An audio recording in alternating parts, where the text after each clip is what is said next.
Bonjour à toi, cher internaute. Aujourd'hui, nous allons parler des traditions de beauté dangereuses. Ce sujet me tient à cœur car, comme beaucoup de femmes sur Terre, j'ai des complexes. Et je trouve triste et même carrément grave de constater qu'il y a certaines femmes ou même des jeunes filles qui choisissent d'expérimenter des pratiques dangereuses, tout ça pour correspondre à une espèce d'idéal de beauté construit par leur société. Le problème, c'est que ces pratiques, du coup, qui sont dangereuses, deviennent presque traditionnelles, elles sont ancrées dans notre inconscient. Et le pire de tout, c'est que ça devient presque normal en fait pour nous, mais ça ne doit pas l'être. Vraiment pas. Donc on va commencer tout de suite en parlant de la France. Je m'excuse par avance pour le temps que je vais passer sur le pays qui est la France, puisque comme c'est mon pays, forcément j'ai plus de choses à dire de par mon ressenti et mes expériences. Mais t'inquiète pas, je vais aussi passer du temps sur d'autres pays du monde, d'autres régions du monde, et si jamais mon blabla sur la France, mon ressenti, tout ça, tu t'en fiches, hein, ce que je peux comprendre, tu as dans la barre d'infos les raccourcis de temps pour aller directement à ce qui t'intéresse. Voilà, bon, allez, on y va.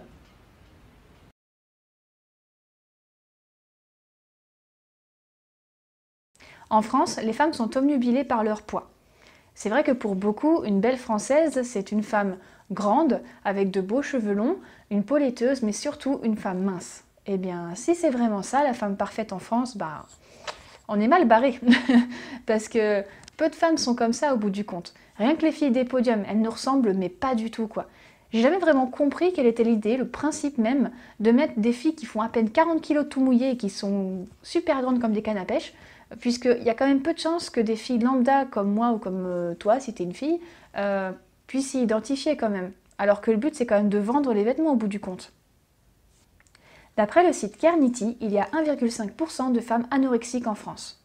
1,5% dit comme ça, bon, on se dit que c'est pas grand-chose, mais ça représente quand même 230 000 femmes. 230 000 femmes qui s'empêchent de manger pour correspondre à cette espèce d'idéal de beauté qu'on nous impose. Et je sais que le terme imposé peut avoir l'air un petit peu trop dur, mais au bout du compte, c'est pas loin d'être ça. Et pour moi même, ça l'est carrément, puisque ne serait-ce que par les filles des défilés qu'on nous montre, les filles qu'on voit à la télé, dans les magazines, etc., ça donne vraiment l'impression que si tu as le malheur de faire une taille 42 et moins d'1m75, tu vaux que dalle, quoi. Et franchement, c'est nul de faire ressentir ça à toutes les filles de France. Et je suis sûre que voilà, il n'y a pas qu'en France que c'est comme ça, pour le culte de la minceur, mais voilà, c'est vrai que c'est plus ou moins imposé. Au niveau des retouches photos pour tout ce qui est magazine, etc., c'est vrai que Photoshop a aussi un grand impact sur les gens, puisqu'on a l'impression que ces filles qui n'ont aucune cerne, aucun bouton, rien du tout, et surtout pas de cellulite, qui sont encore plus affinées sur les photos qu'elles ne le sont déjà, nous donnent l'impression que on est toutes grosses, qu'on n'est pas bien, etc. Pour te dire, j'ai été modèle photo pendant 2 ans à Paris, donc je sais de quoi je parle. J'étais dans des groupes de photos sur Facebook avec des photographes, des stylistes, des maquilleuses, etc. Bref, tout ce dont il y a besoin pour faire un beau shooting photo, et chacun proposait son projet, et puis voilà, tu te proposes si tu as envie d'y participer, tout ça.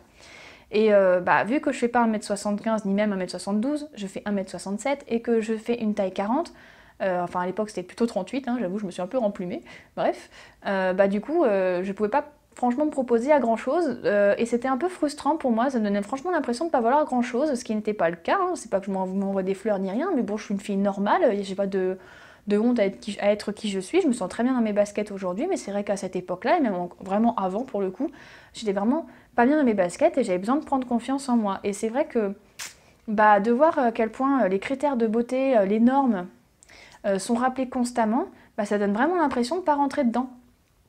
Et pour ce qui est de Photoshop, du coup je reviens dessus, je crois qu'il n'y a rien de mieux qu'un exemple, une photo pour te montrer. Regarde, ça c'est moi, et ça c'est moi aussi. Et ouais, hein, t'as vu, ça, le pouvoir un peu de la retouche photo, c'est pas que je sois dégueulasse ou quoi, mais c'est vrai qu'il y a quand même une grosse différence. Enfin voilà, tu vois, là j'ai un bouton là, j'en ai quelques-uns là, tant pis, c'est pas grave, il n'y a pas de honte à ça, hein, j'ai pas la peau nickel, je m'en fous, c'est pas grave. Mais c'est vrai que, si par exemple, admettons que je sois une mannequin qui soit dans des magazines, et si la photo de moi qu'on avait gardée, c'était une photo comme, par exemple là, on me prend en photo aujourd'hui où je suis comme ça, et on prend une photo d'une de ces deux-là pour mettre dans le magazine, si c'était que des photos de filles normales comme moi, là par exemple, avec mes défauts et mes problèmes qu'on montrait, finalement les femmes s'accepteraient comme elles sont, et je pense que ce serait vraiment beaucoup mieux comme ça. Enfin bref, tout ça pour dire, pour finir avec la France, puisque je parle beaucoup, désolée, qu'aujourd'hui, C'est soi-disant la classe d'avoir une taille 36, voire une taille 34, mais autant de mains, ce qui sera classe, c'est de faire une taille 50 ou je sais pas quoi, d'avoir du gras au cul, enfin voilà, tu vois quoi. Donc faut vraiment pas y prêter attention.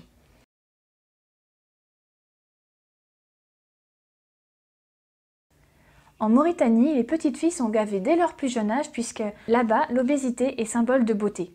Donc pour qu'elles soient de plus en plus grosses, on leur fait boire de force des litres et des litres de lait de vache ou de chamelle par jour dans le but de les rendre de plus en plus grosses. Dis-toi que là on parle de 16 000 calories par jour environ, sachant qu'une petite fille de 4 à 6 ans a besoin de 1800 calories, ce qui fait quand même 9 fois plus que ce qu'elle devrait manger en vérité.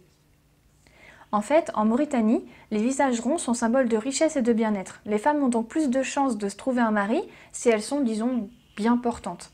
Un proverbe mauritanien dit même « La femme occupe dans le cœur de son mari l'espace qu'elle occupe dans son lit ». Du coup, pour avoir plus de chances de se trouver un mari, certaines femmes mauritaniennes n'hésitent pas à ingérer des médicaments initialement destinés au bétail pour l'engraisser afin de devenir plus grosses.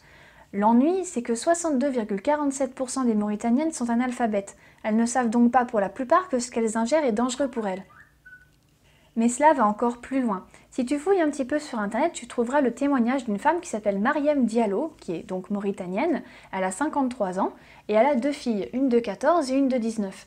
Et Mariam, comme elle a vécu le gavage quand elle était très jeune, elle n'a pas voulu le faire à ses filles. Elle les laisse grandir et vivre comme elles l'entendent. Et ces filles, justement, elles n'ont pas envie d'être grosses pour correspondre à ce qu'on leur dit de faire. Et elles vivent très bien comme ça. Donc sur le papier, on se dit que c'est super, c'est bien. Il n'y a pas qu'en France où certaines personnes comprennent l'absurdité des dictates et se rebellent au bout du compte. Sauf que ça pouvait pas être aussi simple que ça et certaines personnes s'en sont mêlées. Pour te dire, je vais te lire ce que Mariam Diallo a pu recevoir comme commentaire d'une de ses voisines. Récemment, ma voisine est venue me voir en me disant que ce n'était pas normal et qu'il était déshonorant pour ma famille que mes filles soient minces. Elle voulait les amener au village afin de leur faire prendre du poids. Vraiment. Les hommes mauritaniens vont même encore plus loin en disant qu'il est carrément humiliant de sortir avec une femme maigre. Eh ben, venez pas en France, les mecs, parce que c'est pas qu'on n'aime pas le McDo ni rien, mais franchement, rien qu'en voyant nos affiches publicitaires, vous allez faire un infarctus.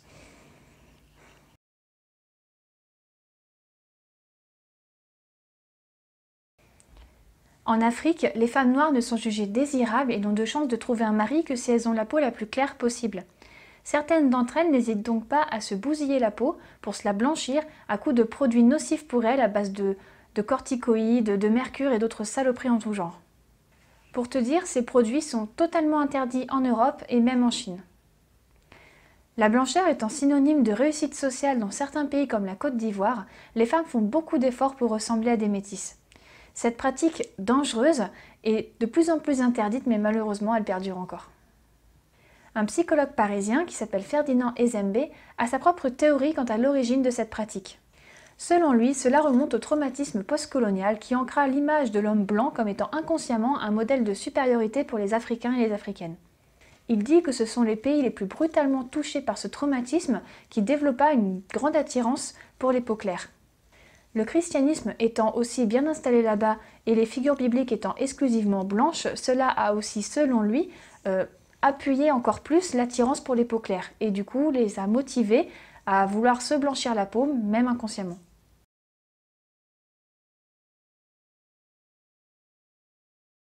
Les tatouages sont communs en France, mais en Éthiopie, c'est encore un cran au-dessus. Les femmes aiment se scarifier afin de marquer des étapes importantes de leur vie, comme leur puberté, leur mariage ou une naissance par exemple. Ces marques prouvent aux autres qu'elles sont fortes face aux difficultés que leur apporte la vie. Plus les femmes sont scarifiées, plus elles sont considérées comme belles par leur tribu. L'Éthiopie n'est pas le seul pays à le faire. Cela dit, on peut souligner qu'au Burkina Faso, c'est totalement interdit par une loi et que c'est pratiquement éteint au Bénin. C'est toujours ça. Le problème, c'est que le regard des autres étant de plus en plus important, certaines petites filles se font scarifier de force et ont encore beaucoup de mal à assumer ces marques une fois arrivées à l'âge adulte. Mais ce n'est pas tout. En Éthiopie, il y a aussi une autre tradition qui s'appelle le cercle labial et qui est pratiquée par un petit peuple semi-nomade appelé les Mursis. Ce cercle labial est placé dans la lèvre inférieure avant les 10 ans de la jeune femme et est remplacé au fur et à mesure qu'elle grandit par des cylindres de plus en plus grands pouvant atteindre jusqu'à 12 cm de diamètre. L'idée est de la rendre moins désirable aux yeux des ennemis. Ces femmes, appelées femmes à plateau, sont de moins en moins nombreuses aujourd'hui puisque la tradition a évolué pour ne les faire porter qu'aux femmes de haut rang. La taille du plateau représente la taille de la dot exigée par la famille de la femme à marier qui le porte. Et voilà, cher internaute, cette vidéo est terminée, mais ne t'en vas pas tout de suite. Pense à t'abonner si ce n'est pas déjà fait en cliquant sur mon avatar juste ici, à mettre un petit like sous la vidéo pour m'encourager, à mettre un petit commentaire pour me dire ce que tu as pensé de toutes ces pratiques, puisque c'est vrai que j'ai pas pu m'empêcher de prendre parti, mais je suis ouverte d'esprit, tout le monde n'est pas obligé d'être du même avis, donc ce sera un plaisir pour moi d'échanger avec toi sur tout ça dans l'espace commentaire. Et bien sûr, partage cette vidéo, puisque si franchement je peux aider ne serait-ce qu'une femme sur deux sur Terre à se sentir un petit peu mieux dans ses baskets, ça me fera vraiment, vraiment plaisir. Allez, je compte sur toi. À bientôt!